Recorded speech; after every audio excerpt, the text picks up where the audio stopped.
বাংলায় ফুটল পদ্ম, বাংলার মসনাদে বিজেপি, পশ্চিমবঙ্গে গেরুয়া ঝড়, বাংলায় পরিবর্তন, বাংলার মসনাদে ফের পালাবদল 15 বছর পর।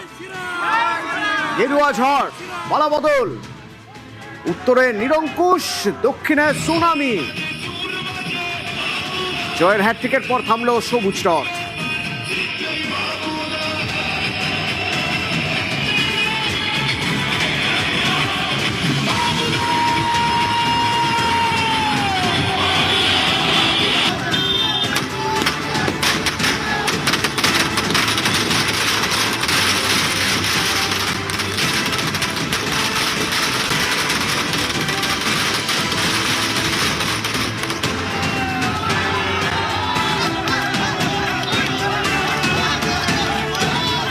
হেলেঞ্চার ছবি দেখা যাক এবার। বুলডোজার, বুলডোজারে জয় উল্লাস।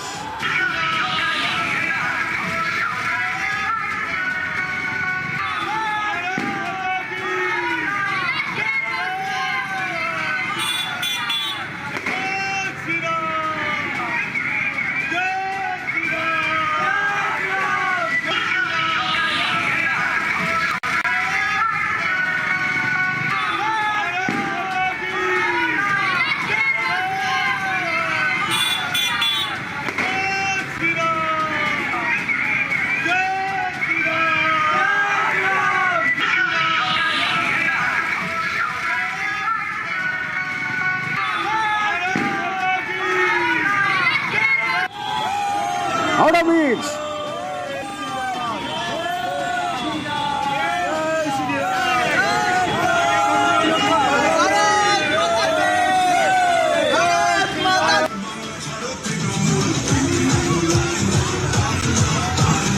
এবার সল্টলেকের বিজেপি অফিস।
এবার হাওড়া শিবপুরের ছবি।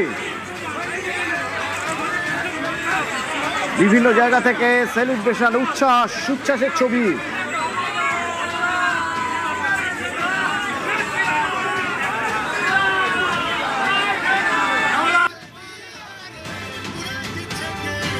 এবার খড়গপুর, খড়গপুর সদর, সকাল থেকেই ছিল উৎসবের মেজাজ। দিলীপ ঘোষ তার পছন্দের আসনে প্রার্থী করেছিলেন, সেখান থেকে জয়।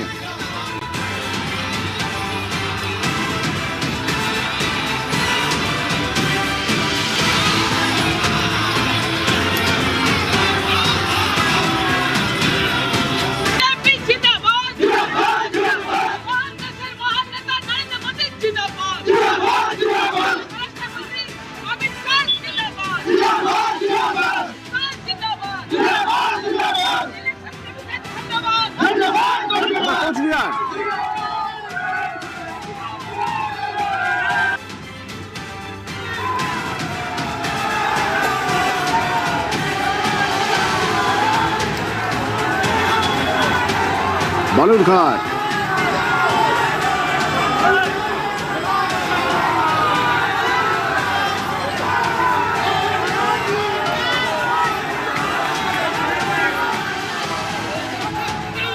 রানাঘাট,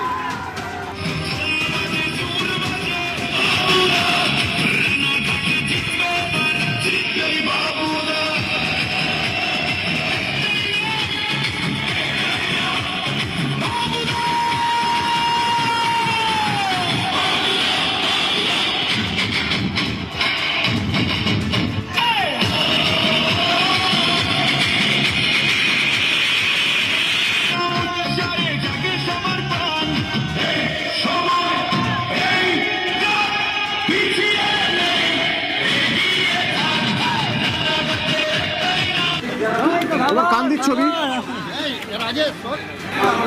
উচ্ছ্বাস, অভিনন্দন।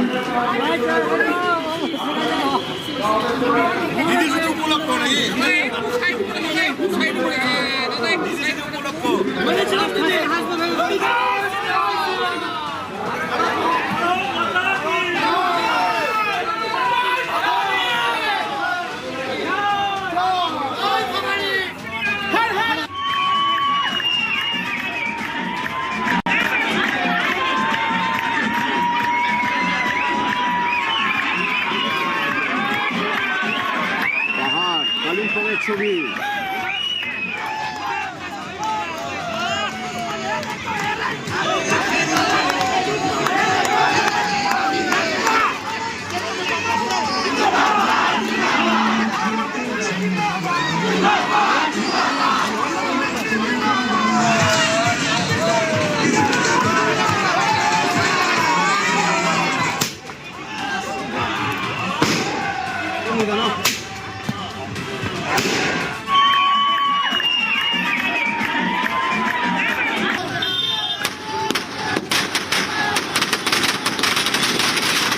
মালদা,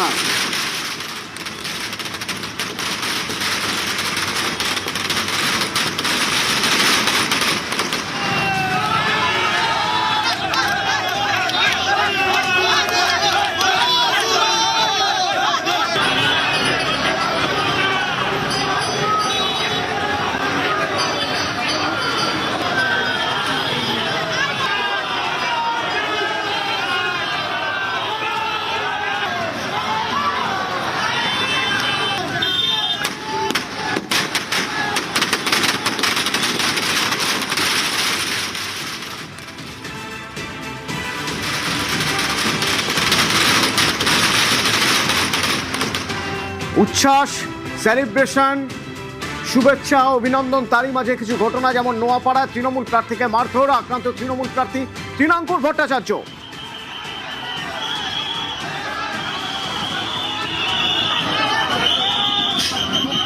বারাকপুরের গণনা কেন্দ্রে তাকে মারধরের অভিযোগ বিজেপির বিরুদ্ধে, তৃণমূলের অভিযোগ অস্বীকার বিজেপি।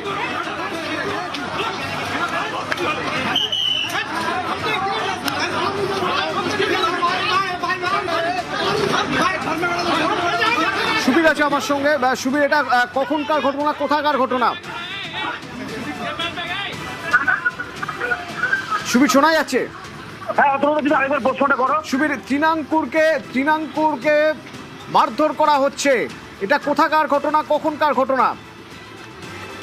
অতনুদা, ঠিক এখন থেকে 2 ঘন্টা আগে তৃণমূল প্রার্থী তৃণাঙ্কুর ভট্টাচার্য এবং বীজপুরের তৃণমূল প্রার্থী সুবোধ অধিকারী যখন তারা সেখান থেকে যখন বেরোচ্ছিলেন, তখন কিন্তু বিজেপি কর্মী সমর্থকদের সঙ্গে কিন্তু প্রথমে বচসা হয়। তারপরে একদম কেন্দ্রীয় বাহিনীর সামনে তাদের কিন্তু বিজেপি কর্মী সমর্থক তারা কিন্তু ক্ষোভ বহিঃপ্রকাশ করেন এবং তৃণাঙ্কুর ভট্টাচার্যকে যেমন মারধর করা হয়, পাশাপাশি বিজেপি যে সমর্থকরা মারধর করেন বীজপুরের তৃণমূল প্রার্থী সুবোধ অধিকারীকে, এবং সুবোধ অধিকারী কিন্তু মুখে তার আঘাত লেগেছে এবং সেখান থেকে কেন্দ্রীয় বাহিনী এবং পুলিশের যারা উচ্চপদস্থ আধিকারিক রয়েছেন তারা কিন্তু সেখান থেকে তাদেরকে নিয়ে যান। পাশাপাশি আরেকটি ছবি দেখা গিয়েছে, যেখানে দেখা যাচ্ছে যে পবন সিং, যিনি ভাটপাড়ার জয়ী বিজেপি প্রার্থী, তিনি কিন্তু তার প্রতিদ্বন্দ্বী যে রয়েছেন অমিত গুপ্তা তৃণমূলের প্রার্থী, তাকে কিন্তু একদম তাকে কিন্তু সেখান থেকে কিন্তু একদম নিরাপত্তার সঙ্গে সেখান থেকে তাকে বার করে নিয়ে যান। তার উপরে কোনো আঘাত আনতে পারেনি বিজেপি কর্মী সমর্থকরা।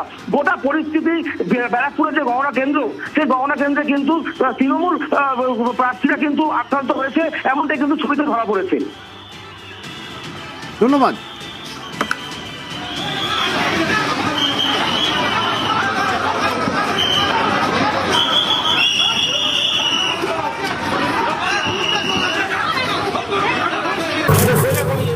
বর্ধমান, তৃণমূলের কাউন্টিং এজেন্টকে মারধরের অভিযোগ, মারধর গণনা কেন্দ্র চত্বরেই মারধর।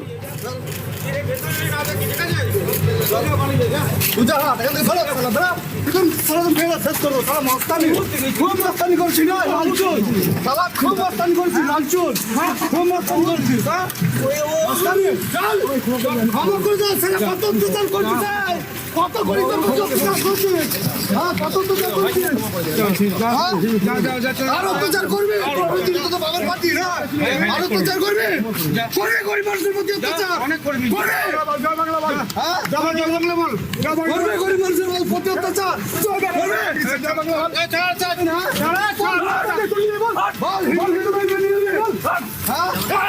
হিন্দু মানুষ তুলে নিয়ে যাবে?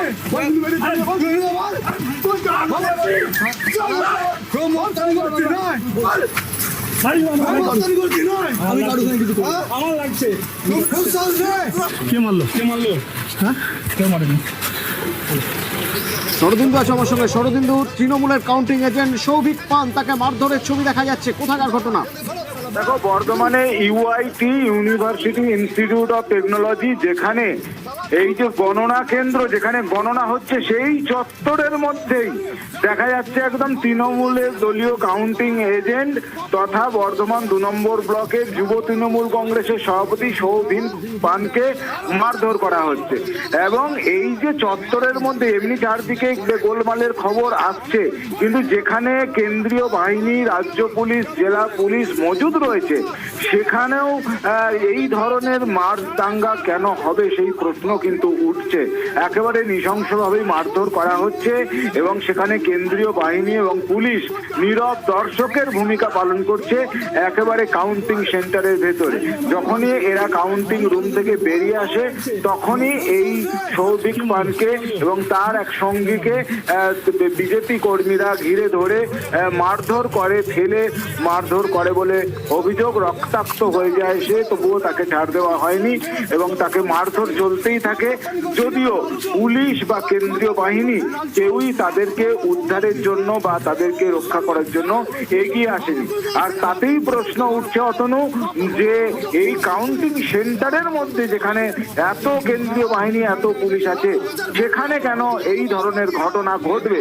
কারণ তাদের নিরাপত্তা দেওয়ার দায়িত্ব তো এই পুলিশেরই। নিরাপত্তা রক্ষীদের সকাল থেকে দেখছি আটোসাটো নিরাপত্তার ব্যবস্থা করা হয়েছে, অথচ এখানে কাউন্টিং সেন্টারের মধ্যে, চত্বরের মধ্যে মারধর করা হচ্ছে। এই বিষয়টা কিন্তু প্রশ্নের মুখে দাঁড় করিয়ে দিয়েছে এই নিরাপত্তা ব্যবস্থাকে। অতন, ধন্যবাদ।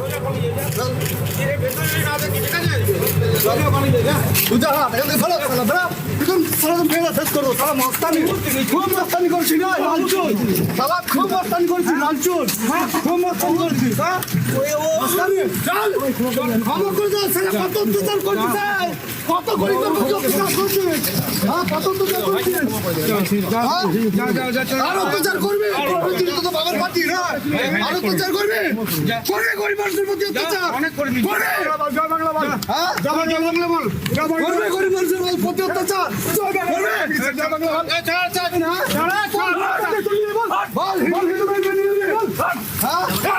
হিন্দু মানুষ তুলে নিয়ে যাবে?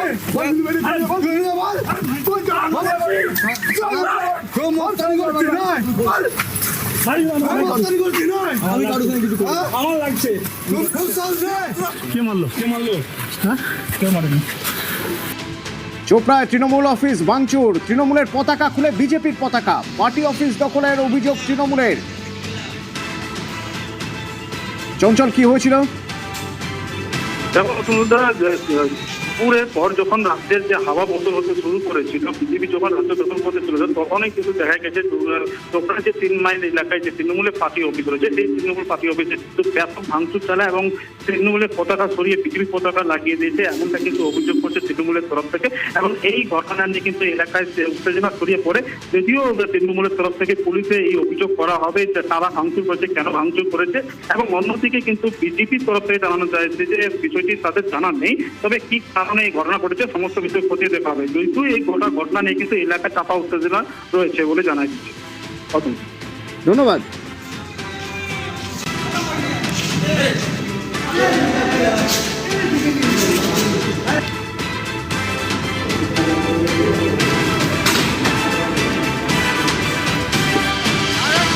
বারাসাত, তৃণমূলের অফিসে হামলা। বারাসাতে একের পর এক তৃণমূল অফিস ভাঙচুর, তৃণমূলের পতাকা ফেস্টুন খুলে আগুন।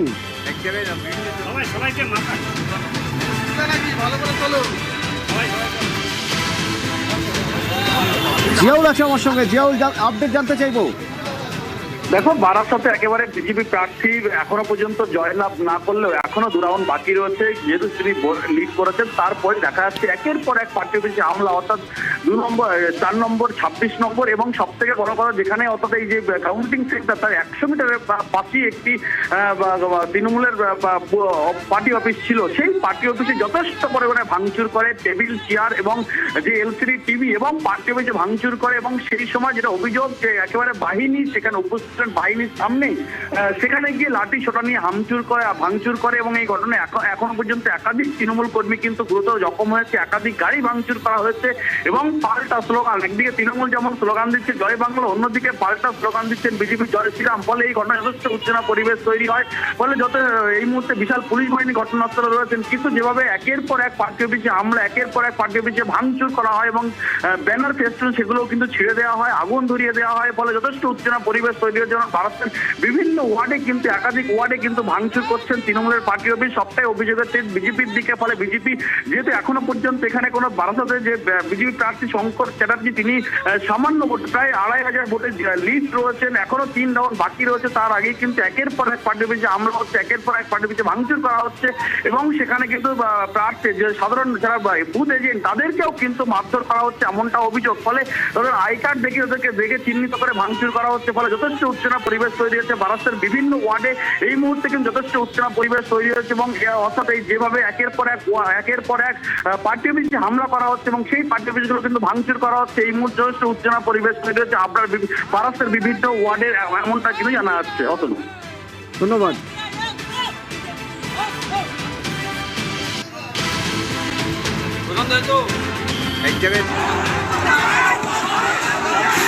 আসানসোল তৃণমূল পার্টি অফিসে ভাঙচুর, মারধর, বেশ কয়েকজন তৃণমূল কর্মী আহত, একাধিক বাইক ভাঙচুর।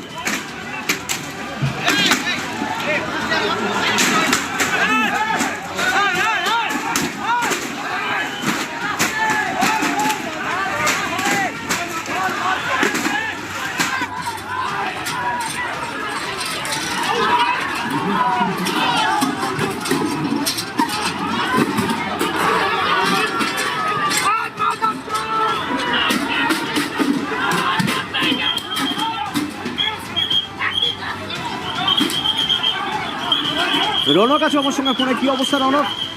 তবে একেবারেই ইতিমধ্যে তারা কেন্দ্রীয় বাহিনী মোতায়েন করা হয়েছে এবং যে উত্তেজনার পরিবেশ তৈরি হয়েছিল সকলকে সরিয়ে দেওয়া হয়েছে। দেখা গেছিল যেটা তৃণমূলের অভিযোগ ছিল যে বিজেপির তরফ থেকে সমর্থকরা এসে ভাঙচুর চালায়, শুধু তাই নয় বেধড়ক মারধর করা হয়, তাকে একজনের মাথাও ফেটে যায় এবং যে দাঁড়িয়ে থাকা গাড়ি থেকে শুরু করে বাইক, প্রত্যেকটি বাইক এবং গাড়ি ভাঙচুর করা হয়। এবং তারপরই দেখা যায় কেন্দ্রীয় বাহিনীর জওয়ানরা ঘটনাস্থলে পৌঁছায়, এরিয়া অপারেশন দেখা যায় কেন্দ্রীয় বাহিনী এবং পরবর্তীতে পরিস্থিতি সামাল দিতে কিন্তু কেন্দ্রীয় বাহিনী লাঠিচার্জ করে। ইতিমধ্যে সেই এলাকা থেকে 2 দলের সমর্থককে সরিয়ে দেওয়া হয়েছে এবং প্রায় 100 মিটার জুড়ে ত্রিস্তরীয় নিরাপত্তা বলা ইতিমধ্যে কেন্দ্রীয় বাহিনীর তরফ থেকে করা হয়েছে। ধন্যবাদ।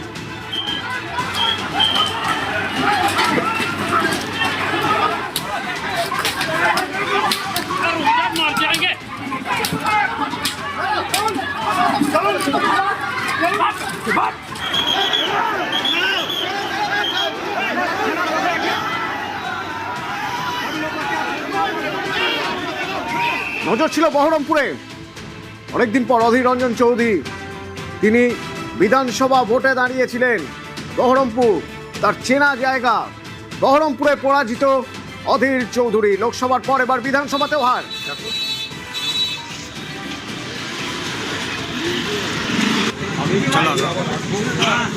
আপনাদের সকলকে নিয়ে আমি মিউনিসিপ্যালিটি যাবো, ঠিক আছে? দরকার হলে ওখানে ধর্নায় কল আমি বসিয়েছি। একটা আমি কষ্ট করুন, আপনারা দেখো কি করেছে। দেখো বহরমপুর বিজেপি প্রার্থী সুব্রত মৈত্র জয়ী।